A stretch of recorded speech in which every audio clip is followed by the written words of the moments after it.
সব কথা মনে রাখতে নেই, মানে আমাদের সংসার জীবনে অনেক কিছুই তো ঘটে না, সেই কথাগুলো সবগুলো না মনে রাখলেও চলবে। কিন্তু কিছু কথা মনের মধ্যে লেগে যায়, আঘাত বলতে পারো, সেই কথাগুলো কোনো দিনই আমরা ভুলতে পারি না। তো যাই হোক, এই সংসার জীবনে তো অনেক কথাই চলে, অনেক কথাই হয়। তো সেই অভিজ্ঞতা থেকে তোমাদের কাছে কিছুটা শেয়ার করলাম। তো এবার রান্নাতে চলে আসি।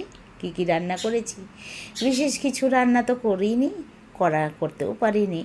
তো করে নিয়েছিলাম, কিছুটা মাছের মাথা ছিল, সেই মাছের মাথা দিয়ে মুগের ডাল, আর মৃগেল মাছ এনেছিল হাজব্যান্ড, সেই মৃগেল মাছ আলু পটল দিয়ে ঝোল করেছিলাম। আর পটল আলু সেদ্ধ, যেটা পেঁয়াজ কাঁচা লঙ্কা দিয়ে মেখে নিয়েছিলাম। এই সামান্য রান্নাবাড়ি আজকে করেছি।